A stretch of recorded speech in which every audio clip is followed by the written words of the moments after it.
மனசு பதறாம இருக்கும். அதனால பெண்களுக்கு எதிராக இதெல்லாம் ஏன் நடக்குது, எதுக்கு நடக்குதுன்றது மற்றவங்க மாதிரி ரீல்ஸ்லையும் இன்ஸ்டாலையும் தேடிட்டு இருக்க முடியாது. ரியாலிட்டியை புரிஞ்சுக்கணும். ஸோ இந்த பிரச்சனைகள்லாம் ஏன் நடக்குது அப்படின்றத அனலைஸ் பண்ணி பார்க்கும்போது சுத்தி பார்த்தீங்கன்னா ஒரே இடத்துல தான் வந்து நிற்குது. போதைப் பொருள் நடமாட்டம். அதை வேரோட பிடுங்கி எறியணும்.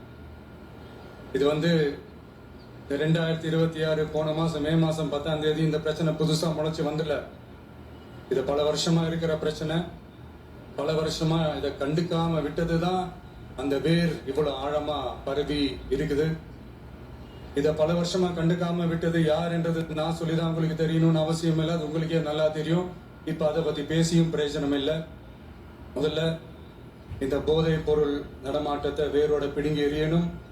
அப்படி எரிஞ்சாதான் இந்த பெண்களுக்கான இந்த சேஃப்டி ரொம்ப ஸ்ட்ராங் ஆகும். இது ரெண்டுமே ஸ்ட்ராங் ஆனாலே ஆட்டோமேட்டிக்கா சட்டம் ஒழுங்கும் சரியாகும். இந்த 3 விஷயம் சொன்னல, இந்த போதைப் பொருள் நடமாட்டம், பெண்களுக்கு எதிரான இந்த கொடுமை, இந்த சட்டம் ஒழுங்கு, இது 3மே ஒண்ணுக்கு ஒண்ணு இன்டர்லிங்க்ட் தான். இதுவும் இப்போ புதுசா வந்த பிரச்சனை கிடையாது. பல வருஷமா இது இன்டர்லிங்க்டா தான் இருக்குது.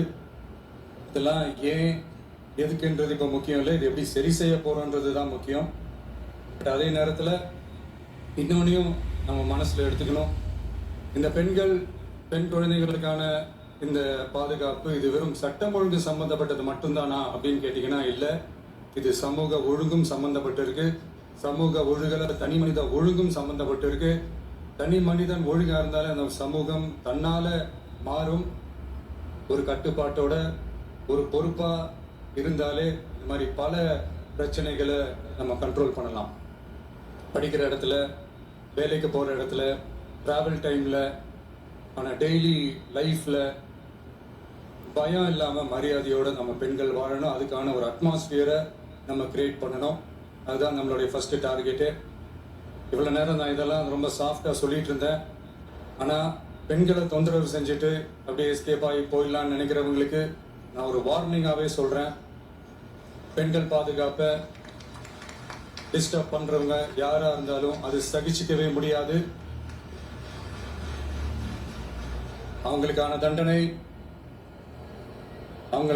தண்டனைக்கான அந்த நடவடிக்கைகள் எல்லாமே போலீஸ் டிபார்ட்மெண்ட்ல இருந்து ரொம்ப கடுமையான ஒரு தண்டனையா இருக்கும்.